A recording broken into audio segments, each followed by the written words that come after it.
So a quick revision. I want us to wrap up with everything. You remember the last time we did malignant hyperthermia, we've gone through this one already. You remember I gave you an assignment. We mentioned that we have a condition known as neuroleptic malignant syndrome, NMS, which also looks similar, okay, to malignant hyperthermia, just some small differences. Those of us who were able to look at the differences, I think you saw much. Okay. Let me see. Seems I posted something here. Oh, okay. So I think we don't have it here. But I think I posted it on pages, right?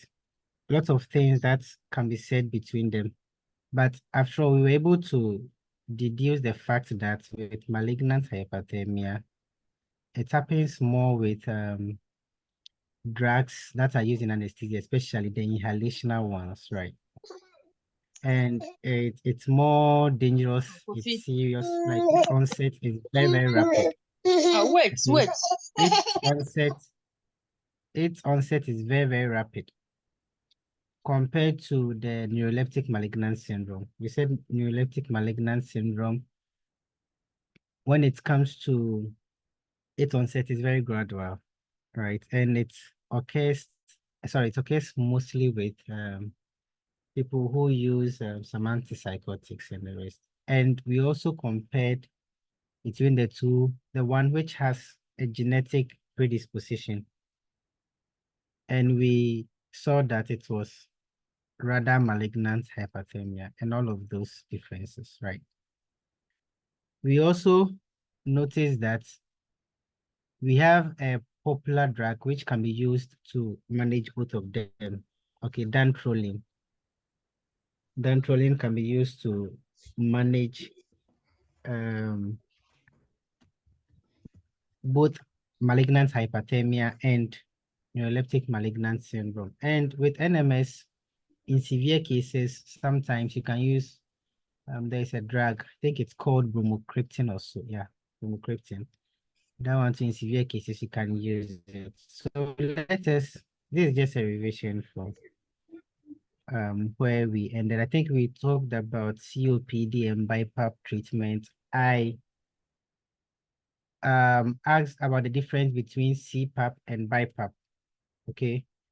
I think I brought something today for us to look at it. Laku, you have a Okay. question? Yes, please. Please, I'm sorry to take you back a little. With the dantrolene, what's the I want to know the Okay. specific mechanism of action for the dantrolene.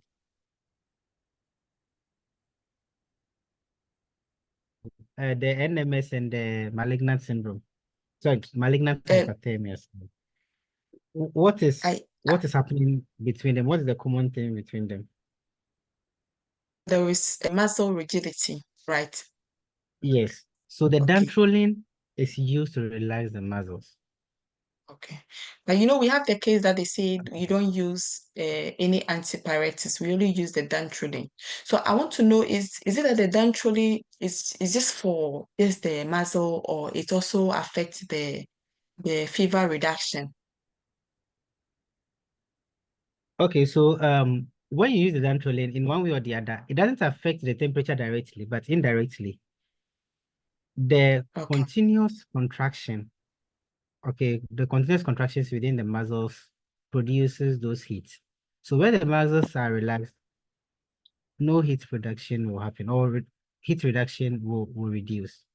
So that is the result of I mean, that is why we give the dantrolene in this case, and that's the result of relaxing the muscles. So those temperature rise in both.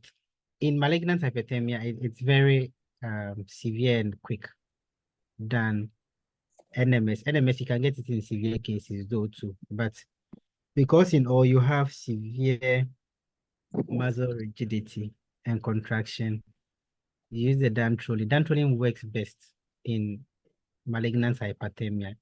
someone might think of maybe considering any anxiolytics, right, to also relax you and the rest. But research says that when it comes to malignant hyperthermia, dantrolene is more better in relaxing the muscles.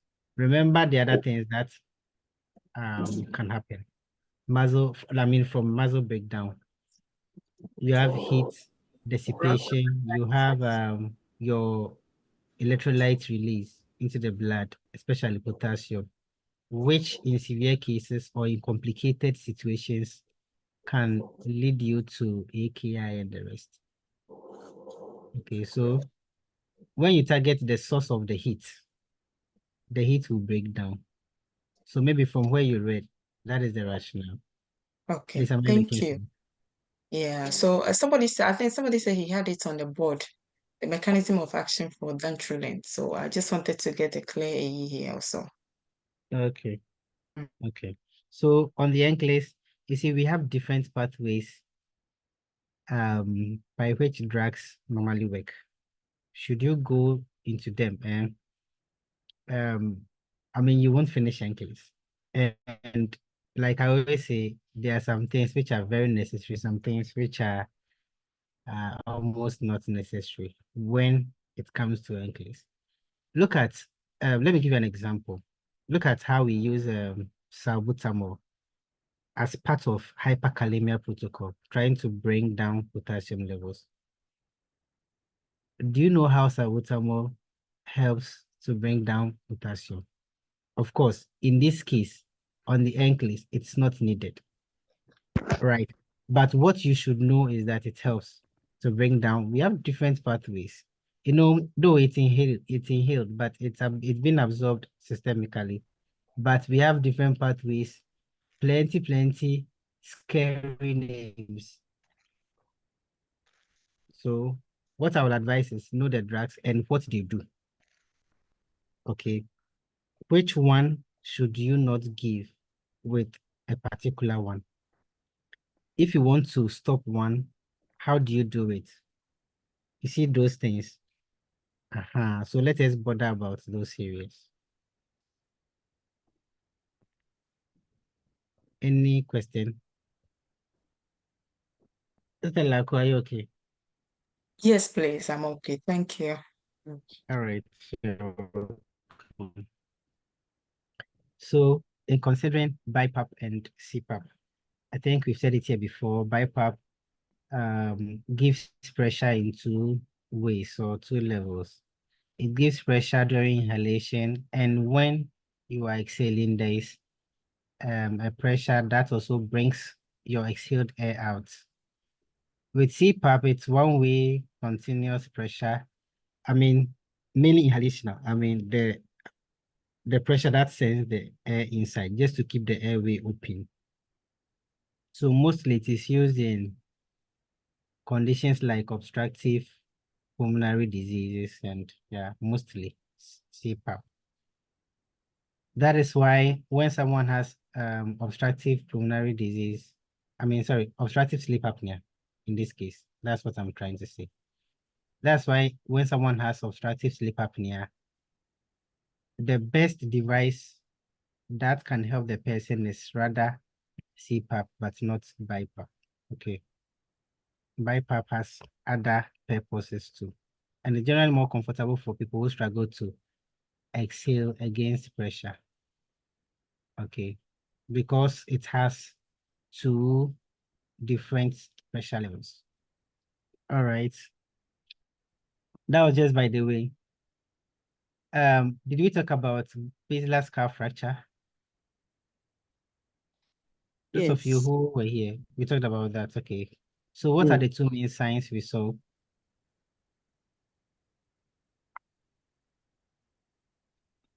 Hello. You remember the battle sign, which Yeah, means and the raccoon eyes. Mm. battle sign. Okay. Battle sign, which means what? When you have a bruise behind the ear, Bluish isn't it? here in the Or ear. around the ear. Then raccoon eyes is where you have okay. I Around should the eye. ask your mother. What do you have around the eye in raccoon eyes?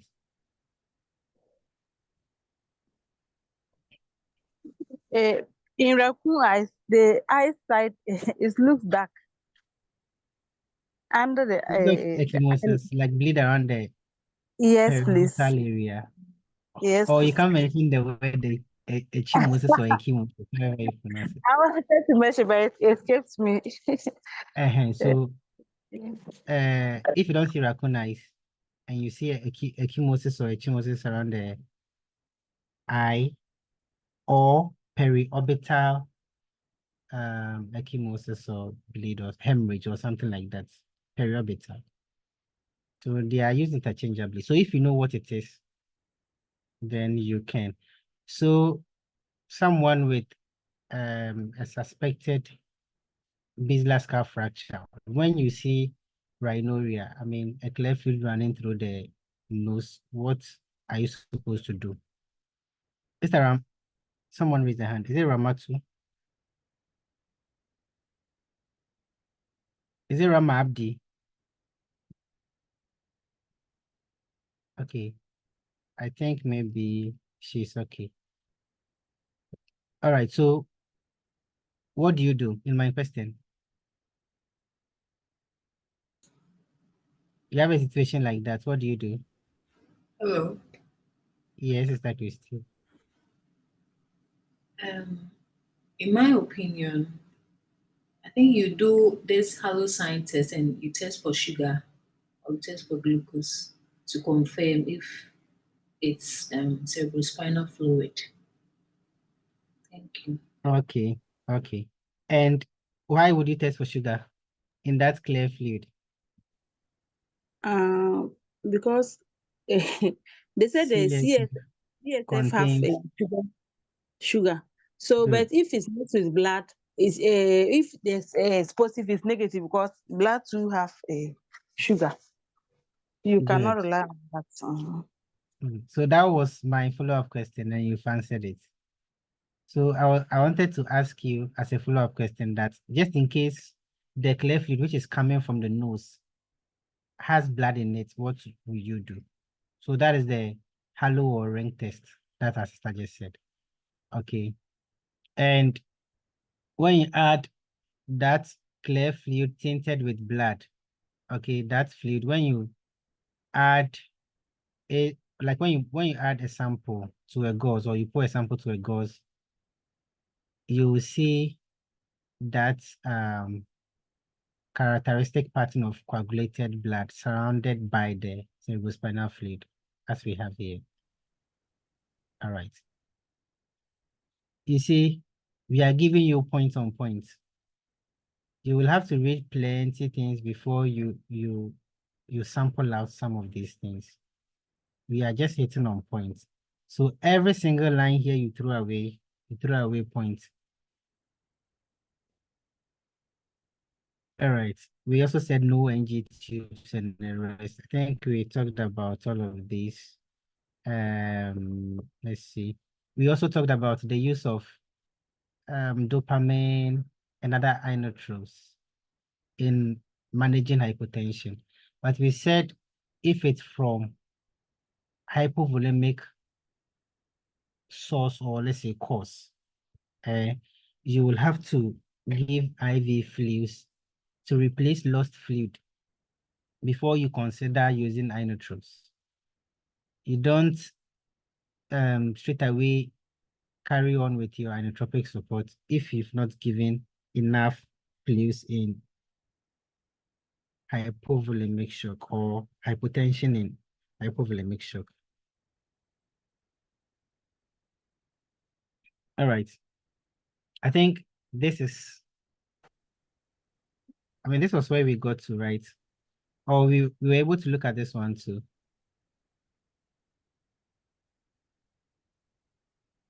Yes, so I think we looked at this one too. Yes, yes. We looked at this one. So let us pick it up from here. When you have a worsening and a worsening ICP and a mechanical ventilation, you have a worsening ICP, okay, happening in someone who is receiving mechanical ventilation. I think we also looked at this one too.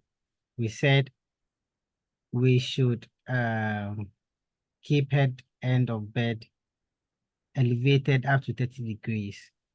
It helps in these neuro conditions. We should do pain management very well. We should manage it very well because all of them can add up to increase intracranial pressure. Yes. So I think we hit on some of these things. And when temperature is also high, we should try and reduce it. Okay, because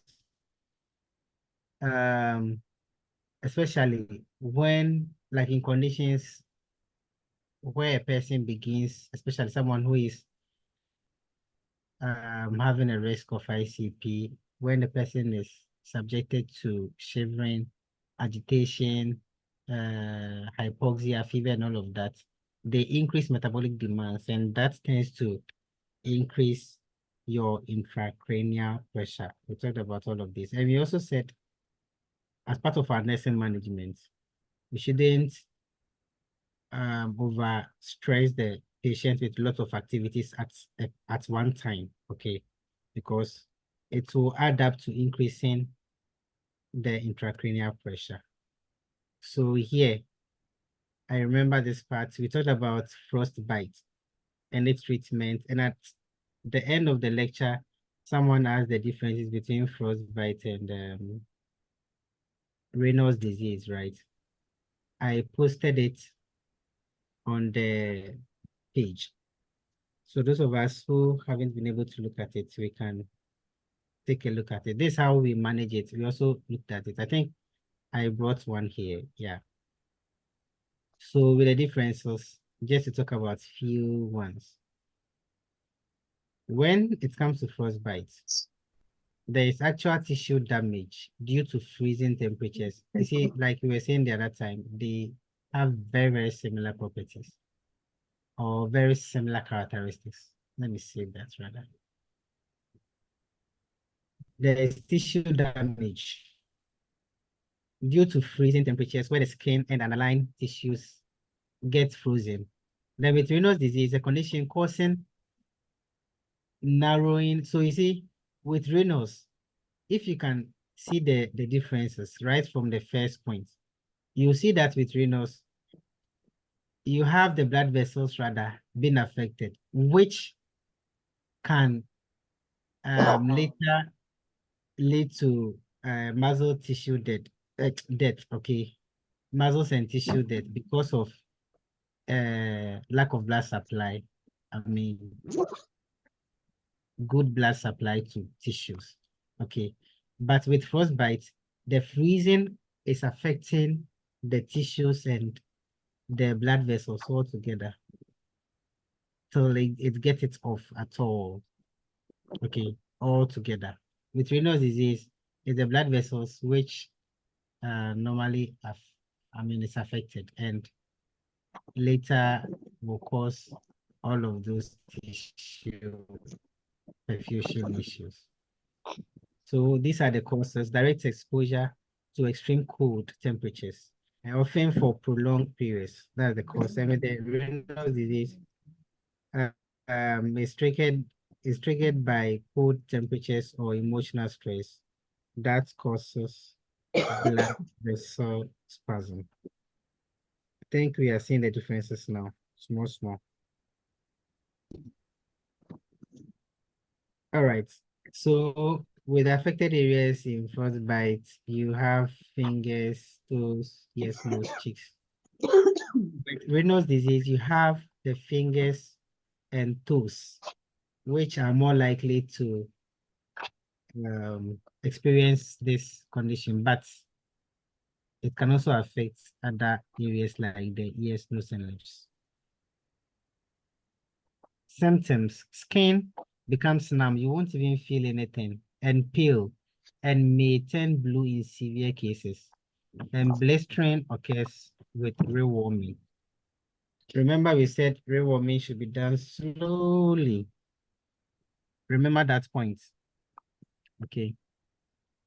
And phases of skin color change. So you can have white, blue, red, okay, and all of that as blood flow returns. So you can have all of these.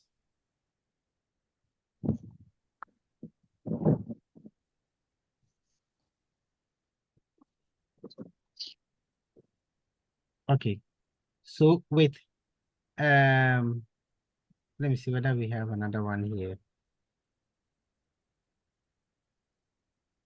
Let's look at the management. The management is what I want us to talk about. So rewarming affected area gradually. Okay. You should rewarm affected area gradually. And pain management should also be encouraged. If possible, in severe cases, surgery can be recommended. And over here, we are saying avoiding cold exposure, managing stress and medications to dilate blood vessels. So you see this one, you can give calcium channel blockers, the dippings, okay? You can give them to help open up the constricted vessels. But when it comes to the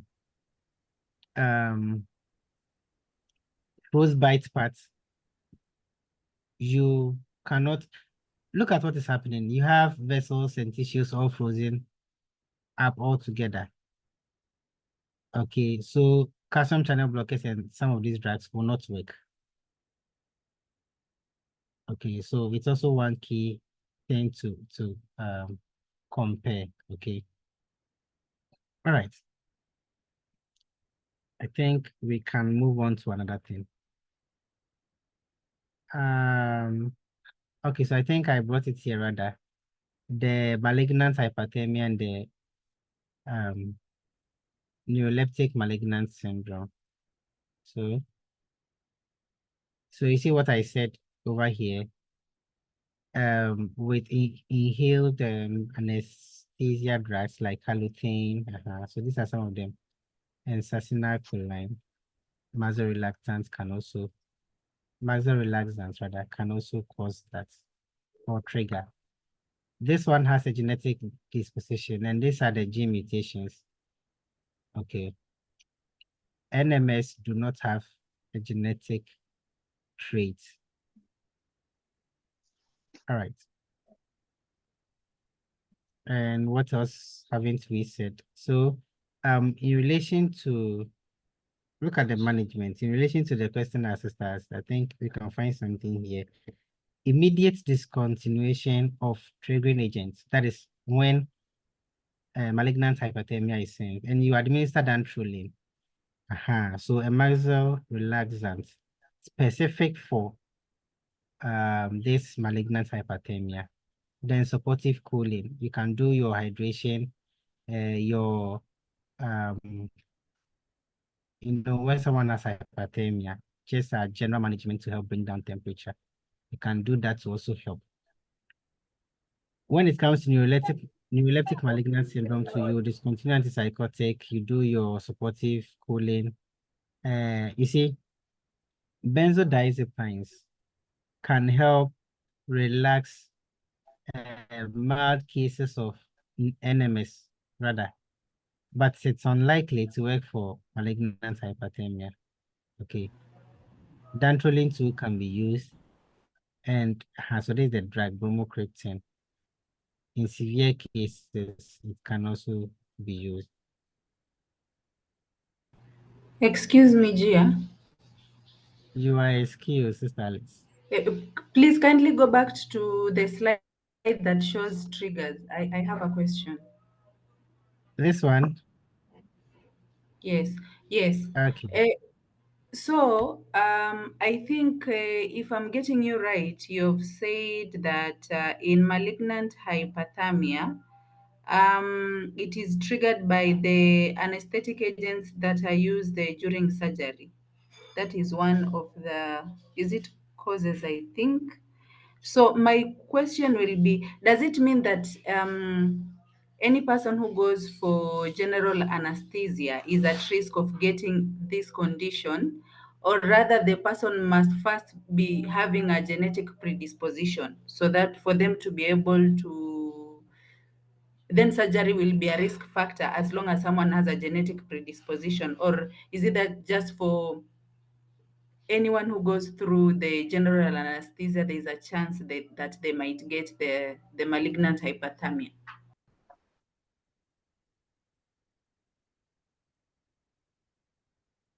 Okay, okay. I get your question. So, it's unlikely for you to be given these drugs and run into malignant hyperthermia. It's very unlikely. So, in about, I might not be right about my percentage, but per what I've seen and what I've read, about 90 to 99% of people who tend to get malignant hyperthermia. It's a very rare case. You don't normally see them. So I think it's here. See the definition. It's a very rare case. And people who tend to have them, they definitely have these things, this genetic mutation and traits before it can happen. And most people too, because it's rare, you don't, I mean, they themselves don't even know they have this. So I don't know if you have been close to any anesthesiologist or maybe nurse anesthetist or maybe a surgeon or so. Sometimes in anesthesia, I think they ask as part of their consent and all of that. They ask, has your family member reacted to a drug before surgery? Something like that. Sometimes they ask. Some people know the allergy and they're able to tell right away when they come.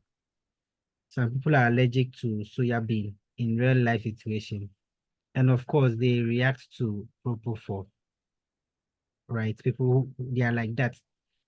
People who tend to have the soya bean allergy, they tend to have propofol reaction too. So when they mention that, you choose a different drug to use in anesthesia. Okay, so you ask them this. Otherwise, if only they have the trait, you are likely to get malignant hyperthermia. Okay, so mostly there's a trait before they get. Please, have I answered you? Yes, you have. Thank you so much. You're welcome. Any other Good questions? evening, brother Emma. Sister Evelyn, good evening. I thought you have a question. Okay. No, I was just greeting you. All right. I respond. Did you laughing, eh? You know why? Thank you. Okay. You're welcome. So I think we've talked about all of this. So please, as I posted on the page, let us kindly take our time. Some things it takes time for us to absorb and it makes sense. The things are plenty, but all the points you are giving you can pick other textbooks and see how voluminous they are. You will have to read and make your notes, sample out points and the rest.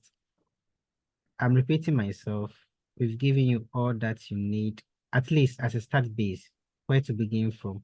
That is why we take you through the system by system review things and the rest. So when you are done with your tax 5, it's like we've prepared you, we've trained you to go into the world, to go and I mean do what you've been taught. Okay, so after that, that is where per our schedule, we add it to the discussion page. We train you to answer some difficult questions. We expose you to other materials that you can get. Okay. To go through things and challenge yourself so the more. So let us open our eyes. Let's look at priorities of managing people with cervical injuries. Okay. Most of us, we are already aware of this. We will just mention it and remind ourselves and carry on.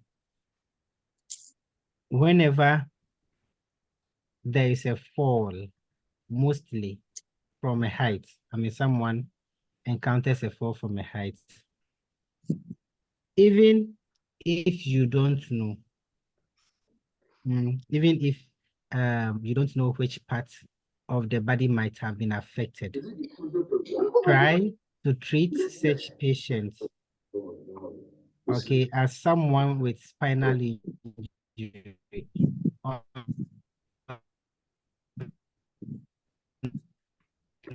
until it has been ruled out and causing more harm than doing good. All right. So how do you manage patients with cervical spine injury? We are saying the initial priorities for a client with suspected cervical spine injury are to ensure a patient's airway and immobilization of the spine, to prevent further injury. So how do we immobilize the spine and keep the airway patent? So you give the patient a rigid hard collar. You see, when someone gets a spinal, especially around the neck, when someone gets a spinal injury, especially upper back, we give a collar, certain collar to the person just to stabilize the neck and the, Hello. yes. Sorry, please. I have a question before this about the malignant hypothermia. You see that when Hey, where we have reached. sorry, Okay. it was my You. network, please. Sorry, okay, please. No problem. You know that's usually when a patient goes for, let's say, surgery with, let's say, local anesthesia, when they are withdrawing from it, they will get this rigor symptoms and there will be hypothermia and other stuff. That is different, right? I don't want to confuse myself. I just want to, I Yeah, just, so most anesthesia drugs are likely to cause vasodilation. Most of them. Okay. Are you saying hyperthermia or hypothermia? no, hypothermia, like they Hypothermia, get, good. Good. So that's even in line with what I'm saying. Most anesthesia drugs are likely to cause vasodilation. And when you have vasodilation, you have temperatures. What it means is that per the space within the blood vessel that blood should flow, it's been widened. So the volume of blood compared with the space will be reduced, and that will reduce the blood pressure. That will tend to, it is the blood that supplies heat to all parts of the body. So you wouldn't have adequate blood within the vessels, and that will lead to the temperature drop and all of that. They are just normal anesthesia drug side effects. When it becomes severe is where what I was trying to say is that most of the times the low temperatures you find and the hypotensions and the rest that you find, they are side effects of the drugs which are used in anesthesia. Remember, blood is what normally spreads heat. Okay, it sends heat to all parts of the body. Other parts of the body gets heat through blood. The blood itself do not produce the heat. Most of them is produced by the liver and it's being spread to all parts of the body by the blood. So when you have dilated vessels, of which it's a side effect of these anesthesia drugs, you are going to have low volumes of blood compared to the spaces, I mean, intraluminal spaces, okay, within the vessels. So I was trying to give an example when the network was misbehaving.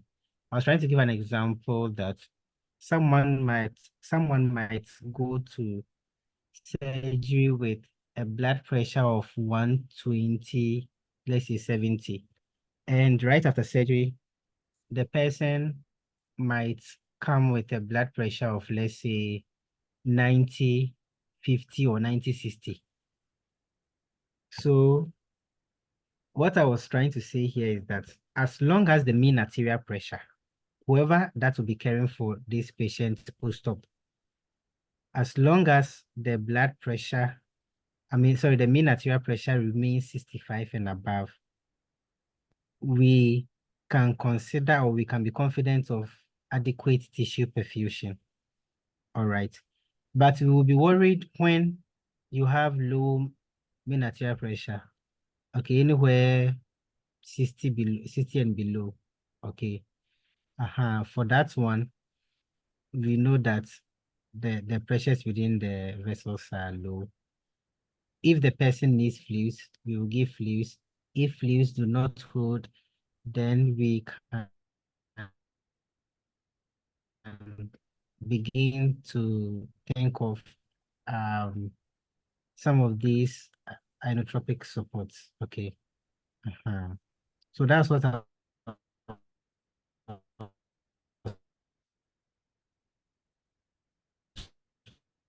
trying to say. So what you see after stress, and as a compensatory mechanism, you tend to have higher, or you can have either normal or higher heart rate, just to compensate for the low cardiac output and the rest. So it's normal sometimes. So as the drug wears off, even without treatment, so that's why you monitor the patient closely.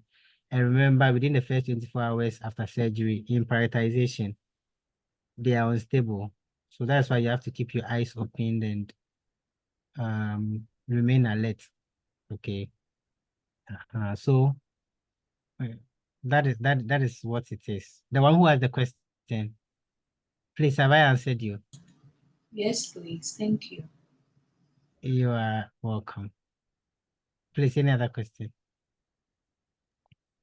All right. Hello. Hello. Sister Opoku. Mr. Jia, please.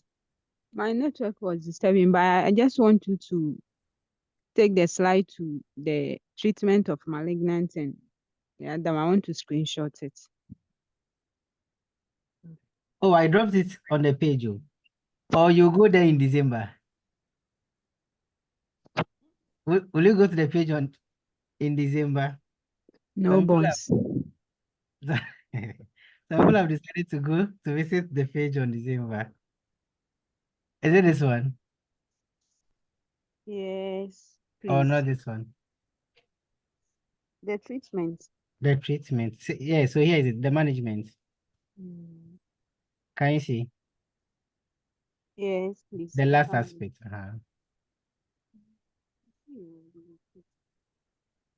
Are we clear now?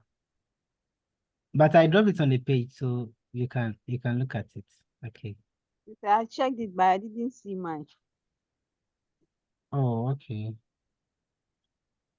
Please, I hope you are fine. We can continue, right? Please, I'm coming on. Hello? Am I here? Yes, we can hear you. Okay. All right. So back to where we were. Okay. Like we were saying, if you suspect any upper back injury or spinal injury, what you must do is to make sure you stabilize patients. And this is how you do it. You give a rigid hard collar if it's possible. The person has to lie flat, especially, or example, like lying on a backboard will help a lot. Okay. Then you make sure that if you want to move patients to the unit, you use this term we call log roll. Okay. So if you want to move patients transfer from one point to another point, use the Logrolin method by tapping down the patient's head and using straps to immobilize the arms, especially if the patient is not cooperating. Okay. We are saying after immobilizing the patient, you have to check the vital signs to know what is happening.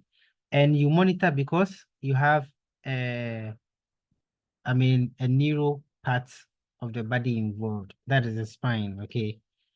You have part of the nervous system involved. You have to monitor for neurogenic shock. Like what we were saying about spinal injuries. What is important over here is to stabilize the back and maintain patent airway. You have to assess after keeping the back straight on a flat board and keeping the collar, the neck collar. You have to make sure that patient vital signs is being checked, like I was saying before, so that you can assess if there is neurologic shock or not, right? And we're talking about the bradycardia part being one of the key things to see in neurogenic shock. The others tend to have tachycardia rather. And when it comes to managing the airway of people who have spinal injuries, please do not, I'm repeating myself, do not do head tilt. Okay, do not do head tilt for these people. Just ask yourself, why are we even putting a head collar? Sorry, neck collar. Why are we even putting a neck collar? We don't want parts of the neck or the vertebral column to bend. We want to keep it straight. Okay, that's why the neck collar is even there. So you thinking maybe by tilting the head will help open up the airway, though it's fine, but you don't tilt in neurogenic shock or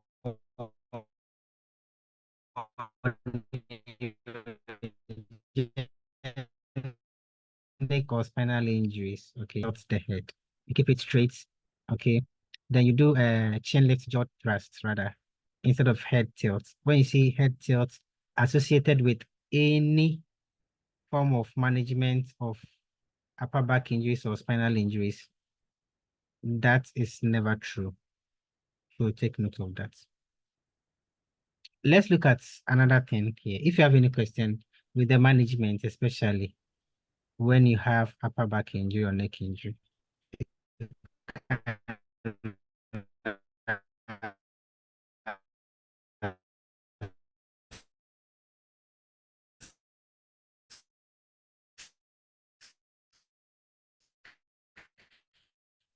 Okay. If you have any question, you can ask before we look at another thing, critical thing to look at. If not, let us look at the use of automated external defibrillator pads for children. Okay, how to use both the children one and the one used for adults. There can be situations where you'll be in a dire need for a pediatric, I mean,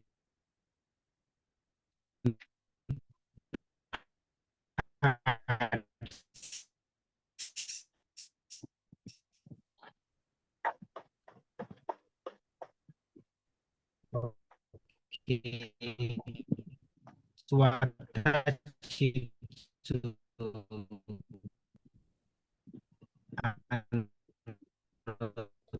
Boss, please, your network, we can't hear you.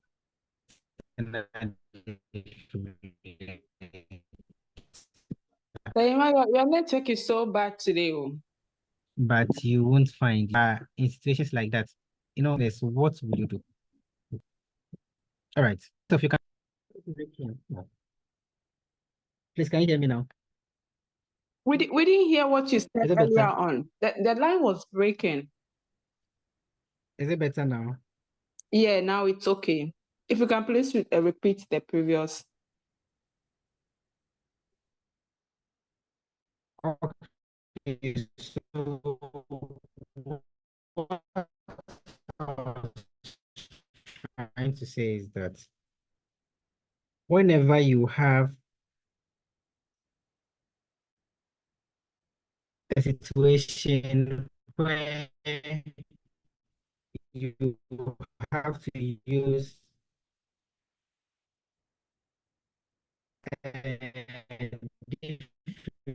defibrillate, sorry, let me say AED in this case, when you have to use a has or something like that. Okay, a child in this case, and you want to deflate in the heat of emergency. If you don't have any pediatric parts, what should you do? If you don't have pediatric parts and what's available is only adult parts, what should you do? So that is what this Please, is that network at from this one. the US side? Am I breaking again? Yes, please. Hello. I'm coming. This thing there. Let me change my network at all. MTN is not helping me.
Please, can you hear me? I think this will be better. Yes, we can hear you now. Yeah, I think this one will be better. I had to switch to another network. Amingo, are you there? Is Amingo here?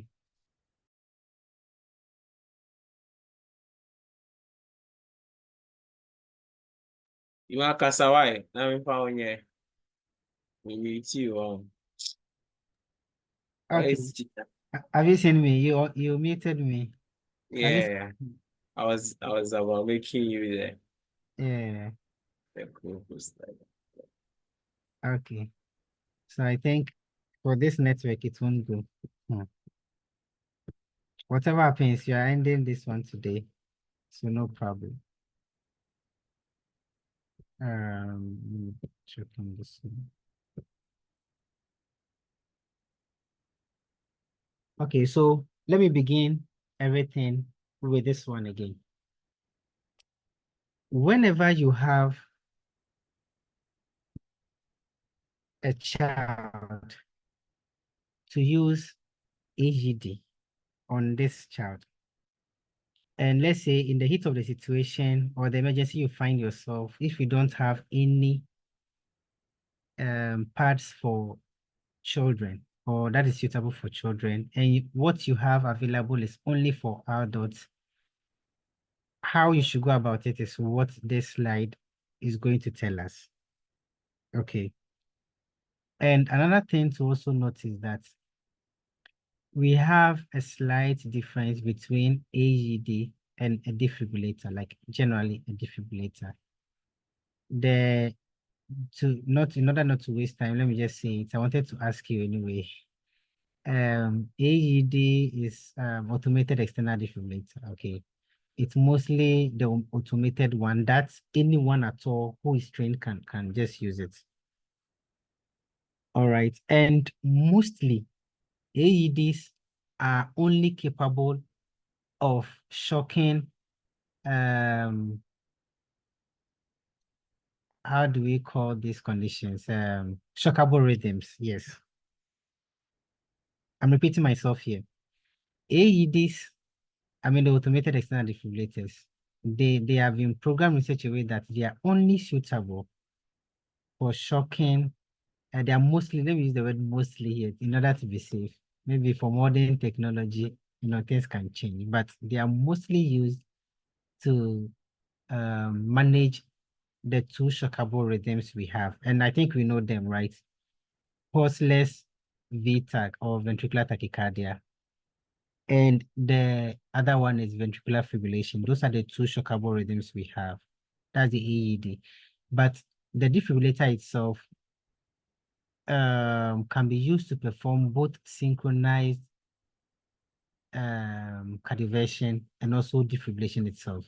What that means is that it can be used to shock or to treat ventricular fibrillation and pulseless ventricular tachycardia. It can be used to treat those two shockable rhythms and also to do synchronized cardioversion or synchronized shocking. Okay, like if you have a ventricular tachycardia or SVT, you have supraventricular tachycardia, of which drugs have proven futile or chemical cardioversion has proven futile, and you want to do mechanical cardioversion, you can use the defibrillator one. And another difference is that, before you can use the defibrillator, unless you are well trained to use it, because it has that multifunction purpose. If you are not well trained to use it, you might end up causing more injury, because with the AED, it is automated, it has been programmed already. That is why you have, that's happening in there. But with the defibrillator, it can be used to perform both functions. So that's to be used by a very skilled person. Okay. All right. So that is just by the way, when you see defibrillator somewhere, you see AED somewhere, these are some of the things that you should know between them, the differences, right? For the purpose of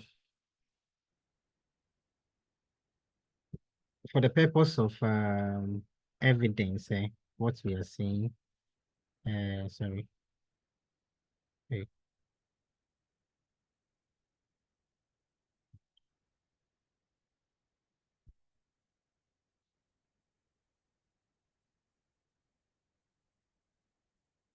So you see, like this machine, you see, this is the machine we are talking about, the defibrillator. Aha. So you see this one, let me click on it. So you have a comparison here. You see the AED, they are mostly automated and externally people are trained to even use. Okay, even if you're not a healthcare provider or any healthcare worker, you can use AED. So you see these parts, right? These are adult parts. So you can have a situation whereby you should shock a child and all that you have is an adult part. So that's like you're going to look at how to use it. Right. So over here, where I am shaking, where I'm shaking my mouse and calm down a bit. So you see this one is being used in another. So this one you need, especially, someone who has been trained. Okay. Someone who has been trained to be able to use these ones. Otherwise, you end up hurting the person. So that is the manual external defibrillator, and this is the automated one. All right, back to what we were talking about. So this is what you should do. An automated external defibrillator should be used as soon as it is available. Pediatric AED pads or pediatric dose attenuator should be used for children from age of birth to 8 years if available. So the cutoff point for pediatric pad usage is from 0 to 8. That is if only it's available. Standard adult pads can be used as long as they do not overlap or touch. So it doesn't mean that if you have a 5-year-old child and you need to defibrillate this patient and you only have an adult pad you can't use. What we are saying is that make sure that the pads do not overlap or touch each other. Okay. If adult pads are used, one should be placed on the chest and the other on the back. You see, like you're making sandwich. You see, when you're making sandwich, all those things that you add up, you know, they are in between that slice. Okay. So your how do we call, should we say dressings? All your vegetables and those contents, they are inside, right? Then you have the flap parts, okay, to be outside, in that manner. So it's like the hat will be in between, then the pass one will be attached to the chest and the other one to the back, so that the hat will be in between, like you are sandwiching the hat. And that can safely be used for a child because a child has a very small chest. And look at the correct placement of the pads in an adult. You see, when you are using this one, you should place one just under the nipple of the left, part of the chest. The left nipple in this case. And the other one should come to your left part, just below your clavicle. Okay. Just below your clavicle. Just below your clavicle. The other one should be there. So you can see it here. It's the same for attaching the pads. Okay. You should attach one here, then the other one to there if an adult. But if you're a child, that is what we are talking about. The sandwiching part. Okay. Anyway, just to mention, we also have something we call internal cardioverter defibrillator. That one is internal. So it is connected to your heart inside. Okay. It's connected to your heart inside. So when the heart at a point in time, especially if you are if you tend to have this lethal arrhythmias like VFib, okay, VFib, pulse left ventricular tachycardia, this sensor will sense it and shock you. So that is also there, and it's NCLEX, it's NCLEX area. Okay, it's one of those NCLEX areas. So, these things are there. Let us just take note. Okay, let's come back to our slides. So,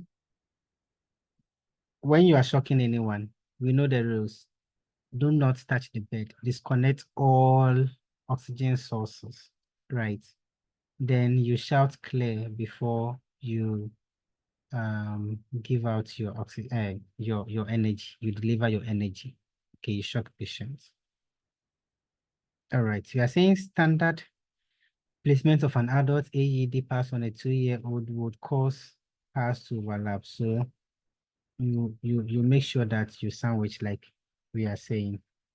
So touching or overlapping of parts allows the shock to move directly from one part to the other without traveling through the heart, and you will not achieve what you want to achieve. If you have any question, you can ask. Then we talk about another thing here.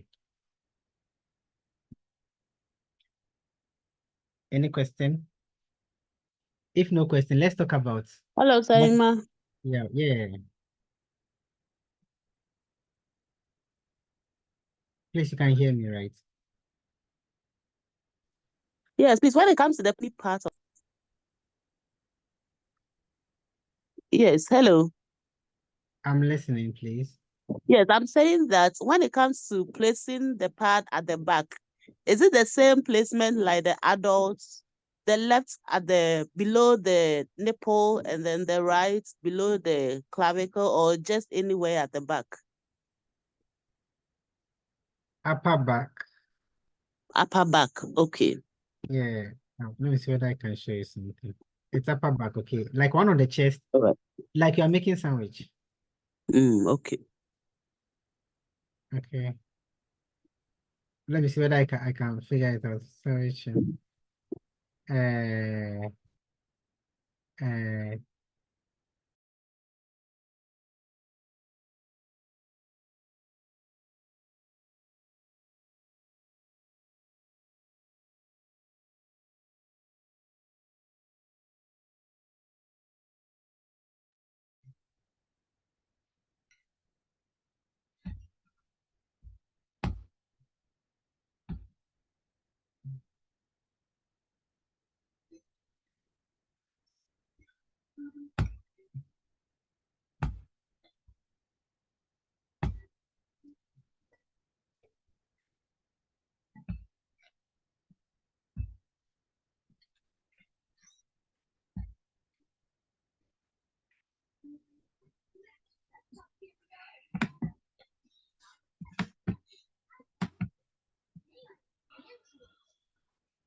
Hey, sorry, I was muted.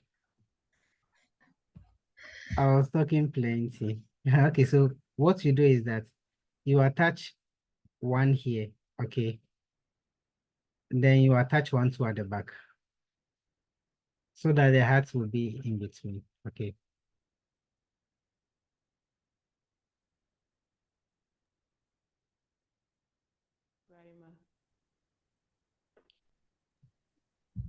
If we are good, then let us look at modified CPR in pregnant person.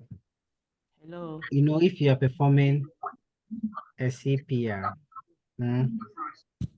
whenever you are performing CPR, we know that you will have to what? Compress. We'll look at that. I think that would be our last thing to talk about. But one thing is, especially when it comes to the parts of the sternum. Hello, Saiba. I'm not the host, though. Yes, you can make me host, okay. Sounds When like it comes to when it comes to I mean CPR things, when it comes to CPR, make sure that the heel of your palm is at the lower half of the sternum. I mean, for a normal adult. And we know that the depth of your compression should be between what? How many centimeters or how many inches?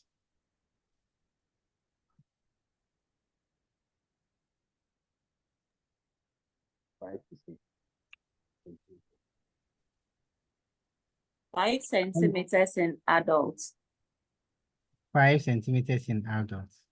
and children to 5, and then infants is 4. Come again. Infants, for infants, is 4 centimeters. And for adults? For adults is 5 centimeters. It's 5 centimeters. So that should be the depth of your compression. Okay. And we shall look at that CPR in detail. But over here, what we are talking about is where you should compress and how you should do it. Generally, think of a person who is not pregnant. A person who is not pregnant, you have to put a backboard at the back of the patient. Then you do your compression. Your heels, the heel of your palm should be at the lower half. Please, those of us who have been compressing. Right, but this you're not the host. Okay, I've seen it. Yeah, thank you. So those of you who have been performing CPR by compressing on the rib cage directly, you end up causing rib fractures. Okay, so it's more better when you use the lower half of the sternum to do your compression. We have a special case here. This person is pregnant and this patient has arrested. What can we do? Should we make this patient also lie flat and do a normal CPR like an adult, like any adult for this person? So let's see what we can do to help these patients. So we are saying common causes.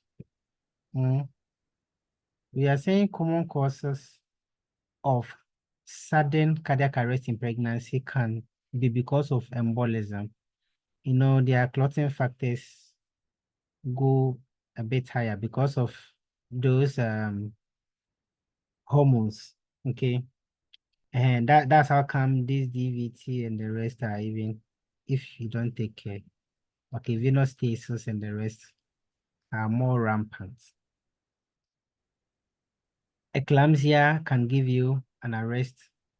And then those of us who give magnesium sulfate, and to the extent that patients become, intoxicated with this medication.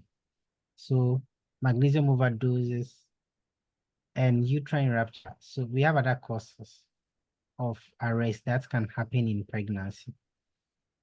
So in a situation whereby CPR is required, we can do some modifications, okay, to ensure that we are helping these patients perfuse vital organs.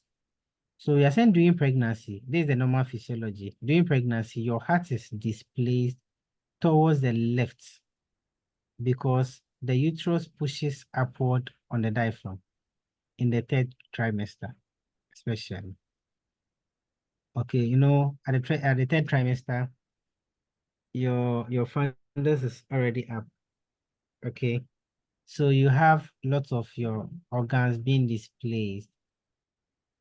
All right, so we are saying the heart is displaced towards the left because the uterus pushes upward on the diaphragm in the third trimester. So to accommodate these displacements, that has already happened physiologically,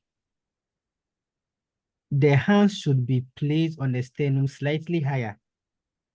So instead of the lower sternum for every adult where you are performing CPR, in this case, we are saying for someone who is pregnant in this situation, we should let heel placement on the sternum go a bit higher. Okay. It should go a bit higher than the usual chest compressions during CPR. Then in addition to that, a gravid uterus can significantly compress the vena cava too and the aorta. You know, they can be found at the medial parts of the body, the middle parts. Okay, so as patient lies flat and you compress, it can also impede what? Blood flow. You know, those organs are already in there. The fundus has also moved up. So in one way or the other, blood returns to the heart too, can, and even the aorta, you have abdominal aorta too there. So they can compress on both the vena cava and the aorta. And that can hinder blood flow, okay, during the CPR.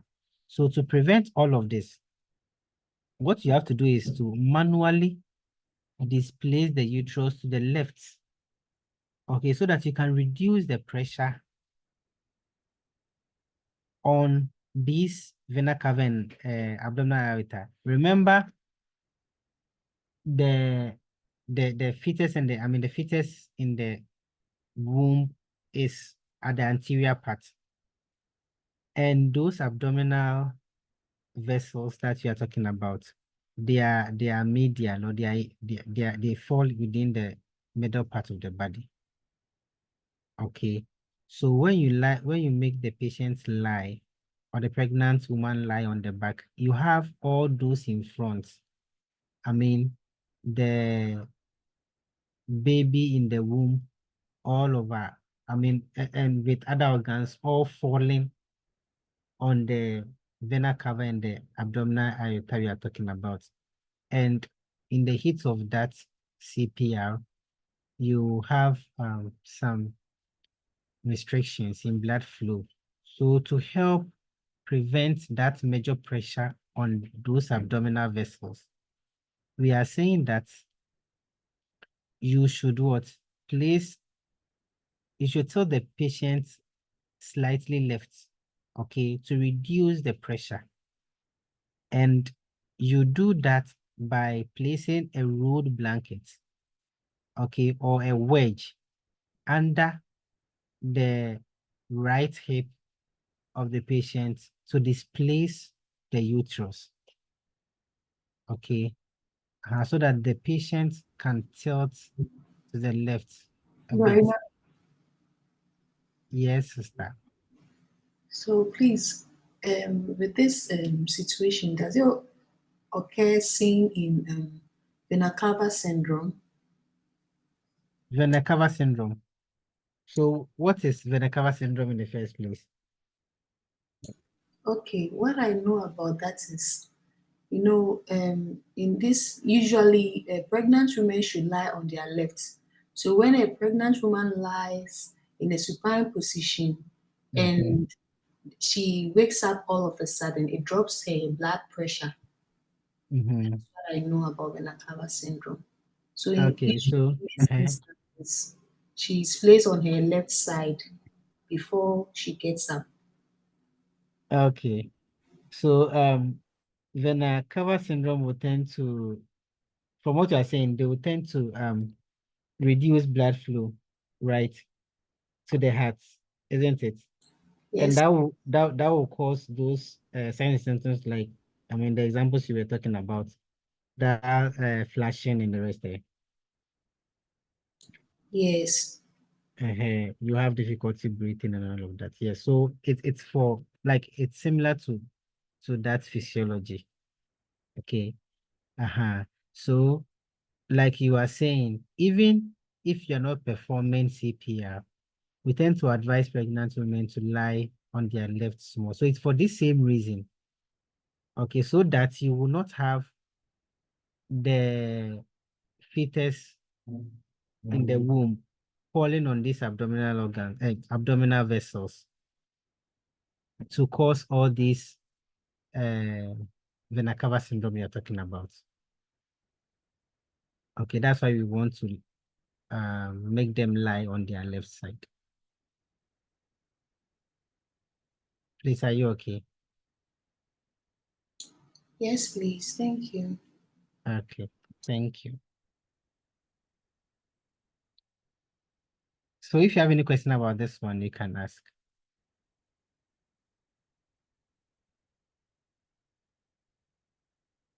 Okay, so we got to this point, the last but one point. So you tilt patient to the left by placing a rolled blanket or a wedge under the right hip to displace the uterus to prevent tension on the abdominal vessels. Okay. And we are saying that if you do not attain ROS, that's return of spontaneous circulation, if you do not achieve it, after your 4 minutes, this one, I don't know whether any of us here has experience. If you not achieve this within, or let's say after 4 minutes of CPR, we have to do an emergency CS for you. That is when you are around your 3rd trimester, nearing the end. You will have to do, in the heat of the CPR, we have to do an emergency CS for you. Okay. And we are saying delivery occurs within 5 minutes of initiation of what? CPR. So most of the times, for every, so that, to be able to maintain consistencies in your pulse checks and adrenaline administration in CPR, most people tend to do pulse check every 2 minutes. Some will do 3 minutes. But with adrenaline, you can give every 3 to 5 minutes, right? So for consistency, most people choose to do pulse check every 2 minutes, so that, let's say, should we start right now, our CPR, the next two, we give our adrenaline, okay. The next 2 minutes, you do pulse check, we will not give any adrenaline. The next one, making the 4th minute, we will give what? Adrenaline, okay, as we do. So it's like, most of the time, after the first pulse check and we are not getting these patients, we have to prepare faster for a possible emergency CS. So by the next cycle that you're supposed to give adrenaline, if you don't get this patient back, then a cesarean section should begin right away. Okay, right away. You do emergency CS for you. Any question on this one? Hello. Yes, sister. Please, does it mean that in this case the AED is not used or the defibrillator is not used in pregnancy? Oh, it can be used, yeah. And the Okay. positions are the same for every normal adult. Okay, the Thank previous you slide, very what we talked much. about. Come again. All right. In the previous slide, what we talked about was the position during the CPR. Okay, the chest compressions. But when it comes to the AED, nothing changes. Okay, let's carry on to the next one. How to prevent ventilator-associated pneumonia when someone is receiving mechanical ventilation. So these are some of the interventions to do. You elevate head end of bed up to 30 to 45 degrees. That's semi-foulers, right? The next one, I'll touch on this one quickly because we've already done it. We're just touching on them. If there is anything new, then we'll talk about that. Providing oral care with antiseptic solutions like Resident mouthwash and suctioning subglottic secretions. That's deep down the throat there. The next one, performing scheduled daily sedation vacations and maintaining appropriate sedation levels. You remember, during our 2nd or 3rd session, I told you that sometimes when we want to start mechanical ventilation for a patient, after we've sedated the patient and we've put in the tube. Let's say after we've put in the tube, we want to keep the patient under sedation most of the times for the first 24 hours. Then when the 24 hours is nearing, we tend to taper the drug so that the drug can wear off small. Then we monitor the progress of the patient. Most of you will remember. So that's what we are talking about here. So depending on the patient's needs for sedation, that one too has to be considered. Okay, but you have to perform daily sedation vacations so that, vacation means you stop your while, okay, but you don't stop abruptly. You taper it down, you reduce sedation to monitor if things are okay. You don't continue sedation throughout the person's stay. After all, you want the patient to wake up and get well and go home. Okay. So you also have to maintain a proper or appropriate sedation level. Then you practice strict hand hygiene when you are caring for these patients. Make sure that you use sterile tubes when you are going into the airway you want to suction. Remember, you're not supposed to put on examination glove. You put on sterile gloves. That is what is used to suction a patient, right? All right. We are saying endotracheal suctioning should only be performed when clinically indicated. So we don't have scheduled, normally or under normal circumstances, you don't have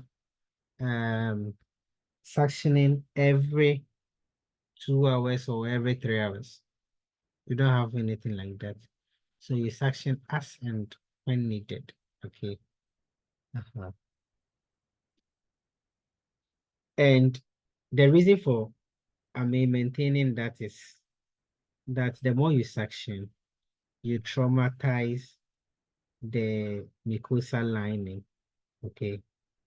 And you can get possible bleed. And remember, any kind of suction you perform, you withdraw some amount of what oxygen to from the patient. Okay, that is why you even pre-operate before you start suctioning. Any question?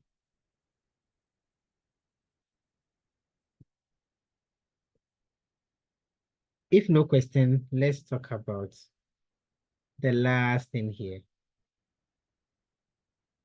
The last thing here, then we can continue. CPR, cardiopulmonary resuscitation. All right. So let's look at some 1 or 2 things here. So essential components of adult CPR include, the first one to do is to do your chest compressions at a rate of 100 to 120 beats per minute. Okay. And also you have to go for a depth of what 2.0 to 2.4 inches. So take note of the inches and also take note of the centimeters. 5 to 6 centimeters. And whenever you compress, you have to make sure that you allow for a chest recoil. What that means is that when you press on the chest, allow the chest to move back up before you compress again. That's the meaning of chest recoil. Okay. So you have to maintain or allow for chest recoil between compressions.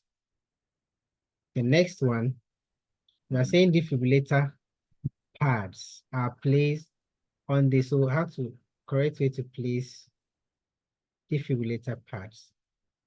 So put one on the right upper chest, just below your clavicle, like we said, and the other one on the left lateral chest. That's near your anterior axillary line. Okay, near your anterior axillary line. Fifth to sixth intercostal space below your nipple line. Okay, so that is where you should put the second one to deliver your shot. This one, whether cardioversion, mechanical cardioversion, or defibrillation, you should use these positions.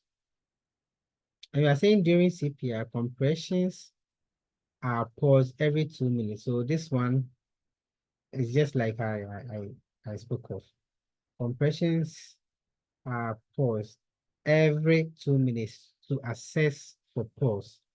No longer than what 10 seconds. So even if you want to switch between those who will be doing the chest compressions, let's say one is tied and the other has to take over, you make sure that that break shouldn't be more than 10 seconds. Okay. And if you are checking pulse too, after every 2 minutes, checking of pulse too should do what? I mean, should not be more than 10 seconds. Okay. All right. Then we are also saying that, you know, when someone has an advanced airway, when someone has an advanced airway, what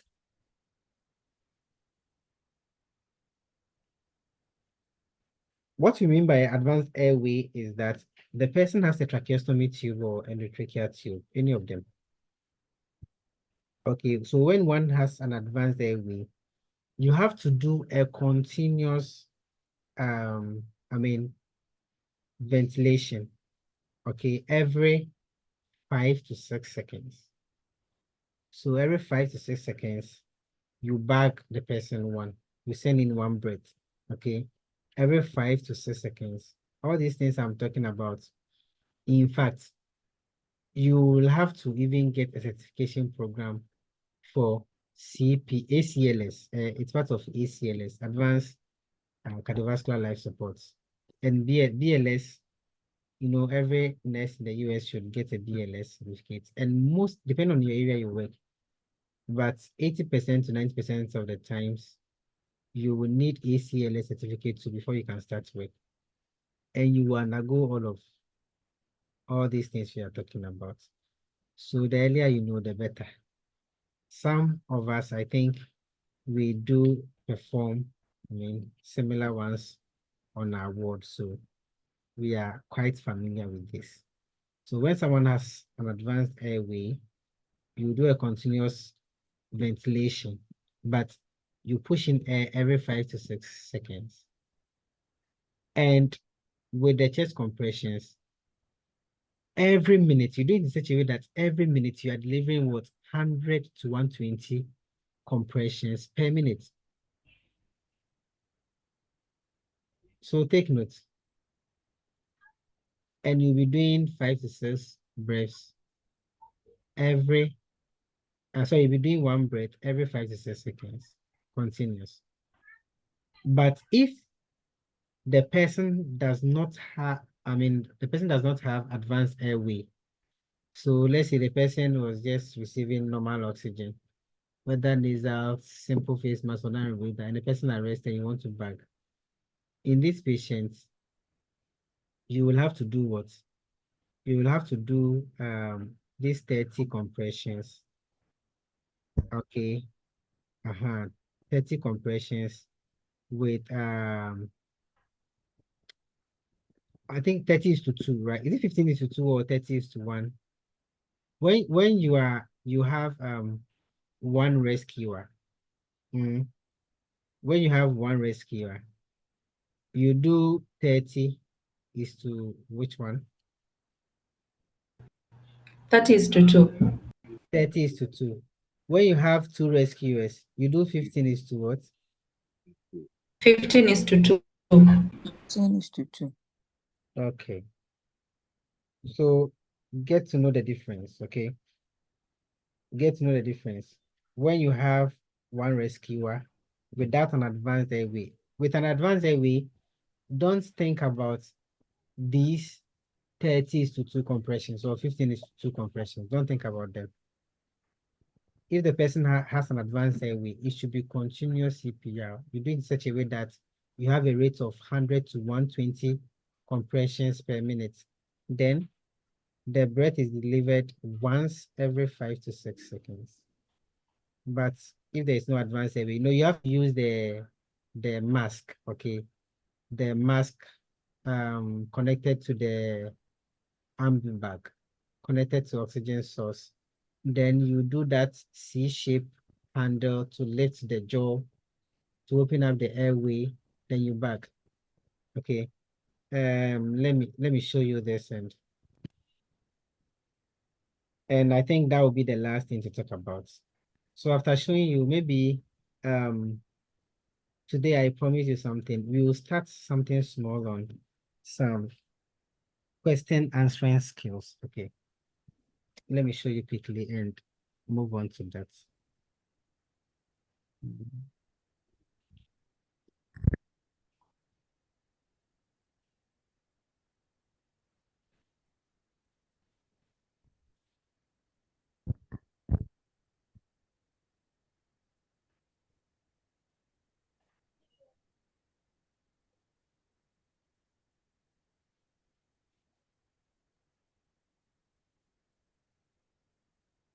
So you see, look at this picture. This one. Okay. You see that C shape with the little finger, ring finger, and the middle finger lifting the jaw. Okay. Then the thumb and the index finger forming that C shape around the mask. Okay, forming a tight seal so that you don't have any air leakage. Then you bag. Okay. Sometimes to form the seal, it's very difficult. So if you have an extra hand, you can let someone secure that part, then you will concentrate on the bagging. Okay. So that is it. Now, if you have any question, you can bring it out before I start sharing the screen for the other one. So if you have any question, you can bring it up. Let's hear you out. Please, can you come again on the last slide, the last paragraph? Do you remember anything about that? I'm coming, unless I mount it again. What were you talking about over there? Without the advanced airway with advanced airway, can you throw more light on that? I didn't get that. Okay, so let me touch on that one again. What I was saying about that one is that if you have an advanced airway, and in this case, it is tracheostomy tube or endotracheal tube. Those are common examples of advanced airways, okay? Those are common examples of advanced airways. So if you have, search with a patient and the patient arrests, you want to perform your CPR, you have to do the 100 to 120 compressions every minute. So you have that guide to to guide your compressions, how you should deliver your compressions, whether too slow or too fast, you will get to know. Okay, so that you can follow a certain pace. And before you even start, or let's say, as long as you start, you connect the monitor to the patient, okay, the defibrillator or something to the patient, and you will see the rhythm. You connect a monitor to the patient, you will see how your compressions are going. If everything is fine, it will tell you, the kind of compressions you are delivering, it will be read. Remember, the compressions you are giving is like simulating an artificial beat. Okay, you are pumping the heart artificially with your compressions. So it will read the heart rate too for you on the monitor. So if you are going fast, you will know. If you are going too slow too, you will know. Okay, so you do that continuously. So what can break you is only when you are tired or when the 2 minutes is up for a pulse check. Because remember, we are saying you check pulse every 2 minutes. Okay. Then in this case, if you are using the 2 minutes, it means every 4 minutes you will give adrenaline if patient still remains asystole or patients do not get a ROS, okay, or any kind of suitable rhythm. You will have to still give your adrenaline every 4 minutes in this case. So your compressions will have to be continuous. Then the breath and the breaths that you deliver, like we have here on this screen, that is where you are saying every 5 to 6 seconds, you bag one. Okay, every 5 to 6 seconds, you bag one, like that, continuous. So when it's time for pause check, you don't bag briefly. The person who is performing the chest compression will stop briefly for pause to be checked. And we are saying all should occur under 10 minutes. It shouldn't be more than 10 minutes. So 10 seconds. But yeah, please, Seconds, if okay. the patient is being intubated, how are you going to ambu back? Or I don't know. Yes. I don't So get if the patient is already intubated, you connect the ambu bag to the ET tube. That is even the most comfortable one you can have. That is even more comfortable. When the person is intubated, it means the person has what? An advanced airway. Okay. I'm bagging.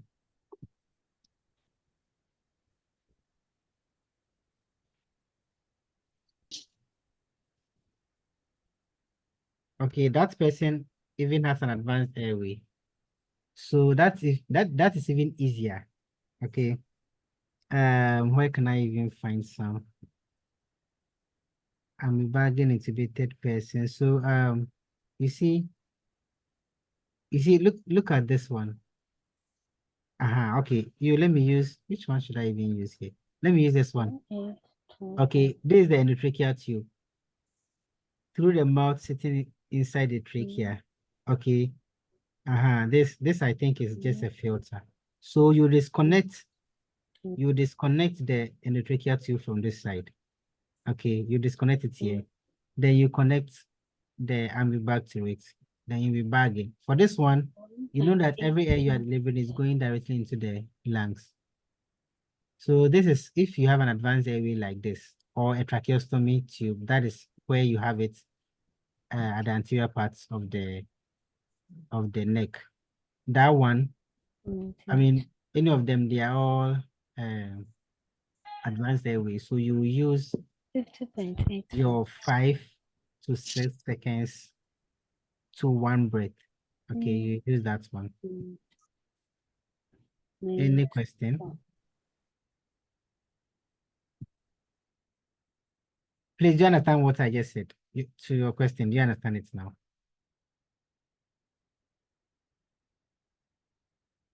The person who has, are you there? Oh, you're not still okay. Yes, please. Thank you. You're welcome. So we are come to look at something small on NCLEX testing strategies. If we do not complete this one, we will continue the next time we meet.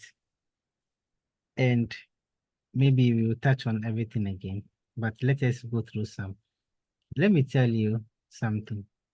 Your major first step to knowing how to deal with NCLEX style question is your content. That is your number one. What do I mean by content?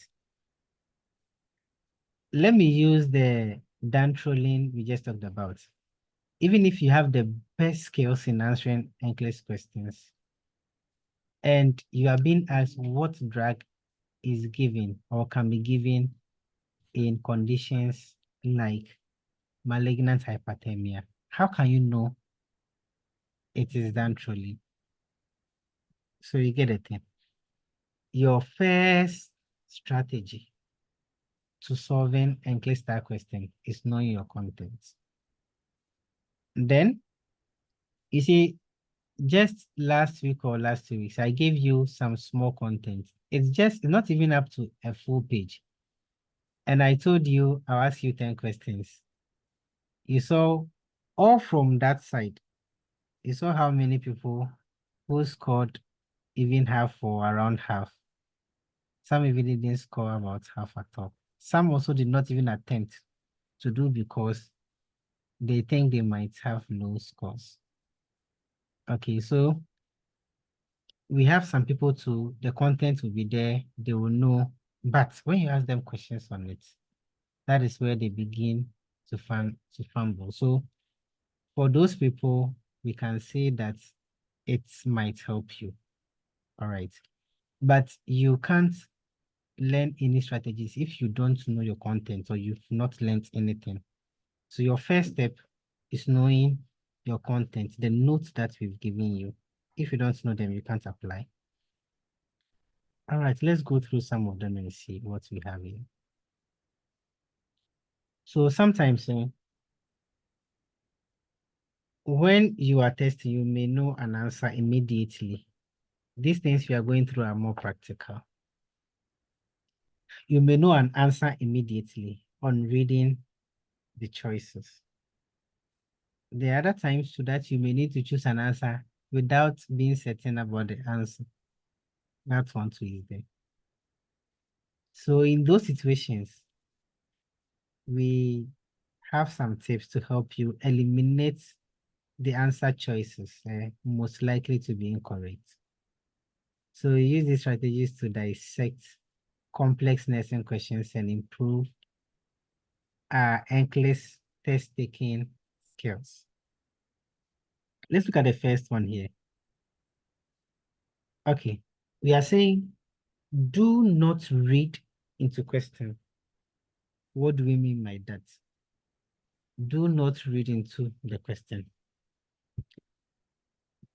What it means is that never assume anything that has not been specifically mentioned in the question.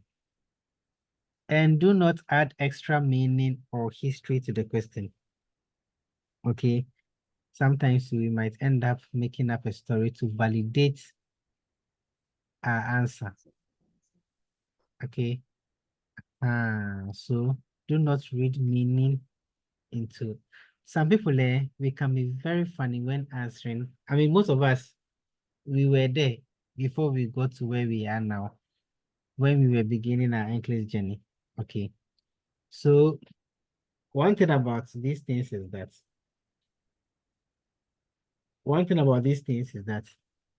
some people when they get the question, they will even form, they will set their own questions. I mean, they will reframe it and set their own questions in their mind and try to answer them, thinking they might end up getting it correct. It doesn't work like that. Also, what we mean by do not read into questions is that some critical thinking can be, I mean, it can be valid, and that does not mean that you are thinking into question. Let me try and see if I can give you an example. You know that when should I use this dantrolene thing because we just talked about it as an example? Okay. You know that okay, let me use malignant hyperthermia generally. You know that they tend to have increased temperature because of the continuous muscle contraction and breakdown thing. Okay, so they tend to have elevated temperature. So when you state the fact that people with malignant hyperthermia tends to get higher temperatures, you are correct, and it's factual. It is not that you are creating or you are trying to give hyperthermia or you're trying to impose hyperthermia on a patient with malignant hyperthermia. It doesn't work like that. Okay, so these things are factual things that you can deduce. And it doesn't mean you are reading into the question. Okay. If the question tells you, let's say a patient with diabetes is currently having headache. Okay, diabetes mellitus is currently having headache. But his sugars are well controlled. Okay, and the current one is maybe 5.4. Which of the following actions will be more appropriate? And maybe there's something like acetaminophen. The person has no renal hepatic issues, like liver issues. And options like give acetaminophen, maybe 1 gram over the analdol. In this case, between checking glucose or giving insulin and giving pain medication, which one do you think is better? it is giving your pain medication, because though the question said patient has what? Diabetes. And the question has mentioned the current glucose level to you, which is, let's say, 5.6. Okay. So when you get options like check glucose level, give insulin, give acetaminophen, in this case, you solve what the patient is experiencing, which is headache. And of course, things that can come with headache has been taken care of by the person itself. So you deal with the current situation the patient is having. Okay. So all these things, let's see, maybe we'll pick up one or two things. Okay. The next one, you are also saying avoid asking yourself, well, what if this happens? What if this, please? If the question hasn't mentioned it, it hasn't happened. Okay. You can have a patient, you know that a patient with potassium levels of, let's say, 6 or 6.2 is capable of having a cardiac arrest. It's an emergency. But depending on the nature of the question, if patient hasn't yet, sorry, if patient haven't yet arrested, please, you don't do CPR. I think this is, it makes sense. Okay, or patient hasn't shown you any lethal arrhythmias that needs shocking. You don't implicate that patient is capable of getting lethal dysrhythmia, so you are going to shock patient. It doesn't work like that. So deal with what the question has asked you. There is always a clue in a question you get. I think time to time reviews that we do in class, okay, like when we do a topic, we solve small questions over there. Sometimes we learn a lot. Most of us our English skills we develop normally come from there. Okay. That point sets a pace for us. Then we pick it up. So it's very important. Okay. Stop asking yourself, what if this happens? What about this? What about this? Deal with what the question has told you and use it to answer the question. The next one, focus only on the information in the question.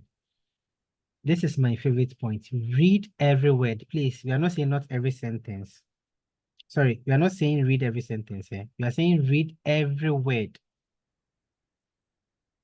So if your test date is near, start right now with every question that you do. Read word for word. All right, so what we are saying is focus only on the information in the question. Read every word. Okay, read every word, not every sentence, like I was saying, and make a decision regarding what the question is asking. So if you are here and your test date is getting closer, or it has almost, it's almost up, try. And even if you are new, when you start practicing now, it becomes part of you. Take every question serious and you'll be glad you did. Okay. So you also have to look for the strategic words in the question. Some of the strategic words will make the difference. Okay. Regarding what the question is asking about. Some of the strategic ways we look at we look at them as we move on. We are also saying always use the process of elimination. Always use the process of elimination when choices or options are presented. So sometimes you can do your easy elimination and then you'll be okay, mostly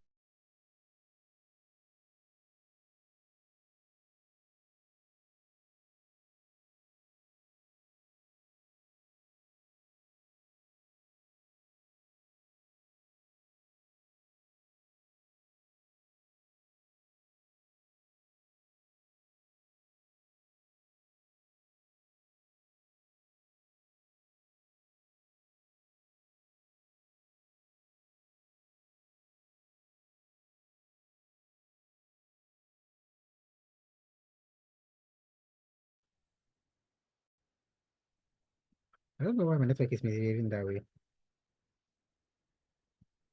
So it's better to use the elimination method when choices or options are presented. And when you have eliminated options, please take your time and reread the question before you select your final answer. It is very, very, very important. Okay. It is very, very important. After you've even selected your answer, your final answer, before you hit on submit and move on to the next one, try and read the question again, word for word. And even when you are wrong, at least you will know that you didn't rush to choose your answer, and that was your best shot at that time. Okay. What will be more painful is when you rush and something that you could have gotten it correct, you get it wrong. That is what will be more painful. So don't fall a culprit to that. The next one, determine whether the question is a positive or negative event query. Okay, so you have to determine whether the question is a positive or negative event query. What it means is that you look at some of them, but which of the following are signs of Cushing's syndrome? It's a positive query event. Which of the following will not be seen in Addison's disease? It's a negative event query. An example. Okay, you look at some of them. Then we are also saying that use all your nursing knowledge, your clinical experiences, and your test-taking strategies to answer your questions when you get them. It's very important. This is my favorite part. Use all your nursing knowledge. Let's look at some of the strategic ways that we were talking about. Some of the strategic ways that are capable of changing answers. Now, the first one, we are saying, okay, so we have a heading here. Words that indicate the need for you to prioritize. I'll try, if we meet again, like I said before, we'll pick it up from here. Then we'll answer some questions. Most of the times when you practice that will make you perfect. When you practice, then we can associate them with all that we are going through. Then we remind ourselves that this one was this, that's why we chose this. Next time, when you see similar thing, okay, you know what to do. We build this from time to time. So when someone asks if there is a straight, magical way to do questions, it doesn't happen that way. Okay. It comes with experience, like as you practice the more. So some of the words that indicate the need for you to prioritize is best. So you will see questions where all the options given will be correct. Okay, all the questions given will be correct. But you are supposed to choose only one. So that's where the best comes in. Okay, we'll demonstrate with lots of examples with time. Then early or late. When you get to the NCLEX and you are asked, which of the following signs can tell the nurse that this patient who has been taking digoxin, some will say digoxin, okay, is having what? Digoxin intoxication or toxicity. Which one will show that patient is having that? Okay, and you will see is nausea and vomiting with all the tremors and is having digoxin toxicity. remember over here, we are asking you the early sign.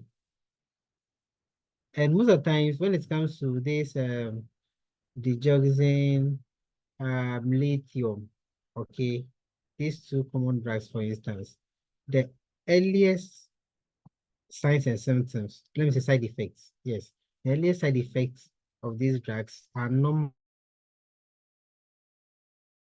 So they are normally from GI. When you see nausea and vomiting, and like, I mean, think nausea and vomiting, either you see nausea or vomiting or both, they tend to be the number one earlier signs before any other follows. So we know that these drugs, they are associated to tremors. Someone will be rushed and go and pick tremors, though it is correct, but it's not an earlier sign. So these are some of the things we are talking about. Then essential. So most of the times they will add the word most essential. Okay. So even tell you that all of them could be correct, but we need one. Then first two. Normally when it comes to first, I use cardiology example. Okay. Example from our cardiology aspect. Whenever you see any rhythm, okay, on especially a bad one, on a monitor of a patient you are taking care of, your first thing to do is what assess. Okay, so if you're having, let's say, a lethal arrhythmia, and let's say, let me give you an example. Let's say your cardiac monitor is showing ventricular fibrillation. Your first thing to do is to go and assess the patient. And how do you assess this patient? If, let's say, the patient is already unconscious, how do you assess the patient? You check for pulse. So among the options, you see something like defibrillate patients, check for pulse, okay, and some other things which are equally good. Or they can even ask you assess patient breath, okay, something that will sound good in your ears. And over here, if you go and do airway thing here, you will find yourself wanting. Sometimes they can even add check airway patency or something. It's irrelevant in this case. Remember, in cardiopulmonary resuscitation, we said we use the word CAB instead of the ABC. ABC generally is for prioritization, airway, breathing, circulation. But when it comes to resuscitation of patients, you take care of the cardiovascular first for circulation, airway, then breathing will follow. So take notes of all these things. In this case, you check for pulse. If it's a true ventricular fibrillation, you will never have a pulse. So if you check and there is pulse, then it means it could be maybe the electrodes, okay, or something. Then you check all of them to see. And if it's truly from the electrodes, after troubleshooting, everything should be normal. We have highest priority. I think we've talked about that almost. Immediate, initial. So we have all of these things here. Primary, vital, all of these things here. Okay. So look at them well. Sometimes they will tell you most appropriate or least appropriate. Which of the following is least likely to happen? It's a negative event query. It means it is not likely to happen and all of that. Okay. If you have any question at this time, you can ask.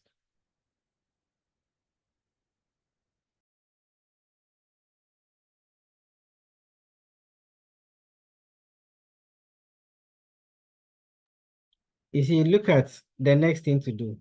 So let's say, look at this word, the use of next. When you get a question like the example I gave you, you've checked for your pulse. You've checked for your pulse, and patient has a pulse. What is the next thing you will do? You can get a question like that. And you've checked for a pulse. Patient has no pulse. What is the next thing you will do? Picture the thing as if you are in a life situation with the patient. What would be your next action? Okay. So you look at that, then you intervene appropriately. If, like we said, or we've thought about already, don't worry if you are new. At appropriate time, we will do electro, we will do ECG, okay, or EKG. So we will do it, and it is very easy. One of the easiest topics we can ever get. Okay, we will do it, and you will understand better. You know that with VFib, the only thing that can make it return normal is what? To defibrillate. Okay, it's part of the shockable rhythms. If you have any question, we'll pick it up from here when we come the next time with questions to go through and all of that. But in the meantime, if you have any question, you can ask.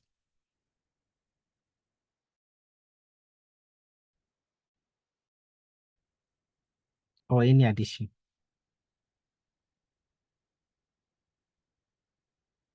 All right. If we don't have any question, then I think we have to end it here. Okay. Let me say this one finally before we all go. Please, if whenever your test date is getting closer, try and stick to your supervisor. Okay, like have continuous engagement with your supervisor. It is like you see, all that you are doing is like a collaborative something. You've given us a task to do to help you, to expose you to good things that can help you pass your exam, right? You also have a responsibility to also play. Sometimes we have lots of people of which just one word has been able to guide them just before they wrote the exam. Just one word delivered them from committing terrible mistakes. Okay, some people will keep things to themselves, and their ATT will even come. They will not tell you their ATT is in. And you see, we are all adults. We are, some of us here, you are even our seniors. Okay. So it is just where we find ourselves, and we have this privilege to help you pass the exam. That is why things are even like this. But we also have a responsibility to also play. When you pass, you don't know the kind of joy you are exciting us. You're inciting us. Please, let me tell you, day in and day out, people are passing. Just that, personally, I have issues with this. Someone will be like, my in charge is here, and I don't want him to, or I don't want her to know. That is why mostly you don't see many posts, but lots of people are passing. And those who are passing, they don't take it. The NCLEX is not an easy job to play with. Those of us who are treating it as part-time, please have an appropriate time for your NCLEX. Do it and do it well. Remember, you are using 4 to 6 months. Some use about 8 months to do this, and you're not even doing it full time. Okay, but at least try and apportion some of your time to do. It doesn't mean that just use 4 hours of your time to do all at once. You can divide it, throughout, you can spread it out throughout the whole day. Okay, 30 minutes, 1 hour, 1 hour each or something. By the time the day ends, when you put all of those hours you've spent on books together, you see that you might have gone, a bit further. You are going to write NCLEX, and you let a day go by that you don't learn anything new. And it means you want to delay further. You don't want to write right now. And the more you take breaks and gaps, the more it becomes difficult for you. It is like when you want to relate it to bacteria and antibiotics, it is like you are making the bacteria resistant to your treatment. That is how some of us we treat our NCLEX preparation. You do about 2 months, 3 months, and take a break. We will go after about 1 month to 2 months break, and we come back again.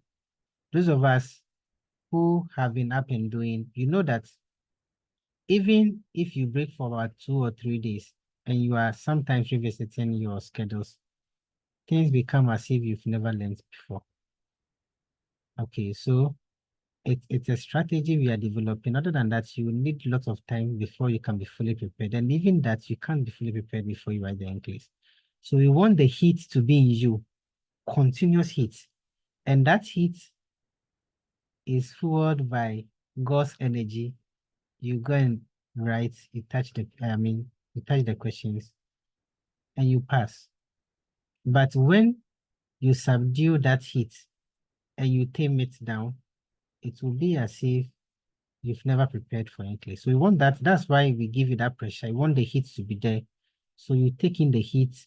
When you meet questions that you've never seen before, because you've had some experience and the heat is huge, you can be able to answer questions. You know it's difficult.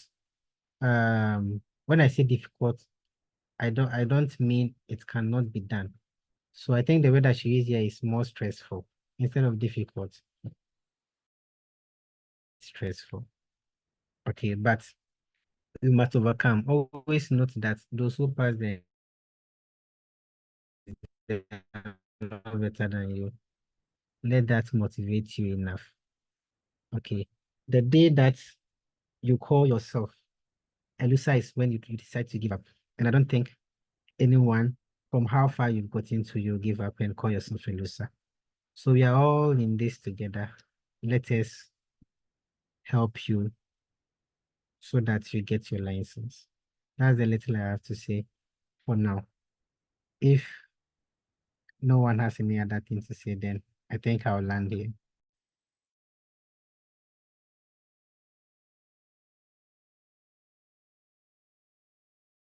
Any question from anyone?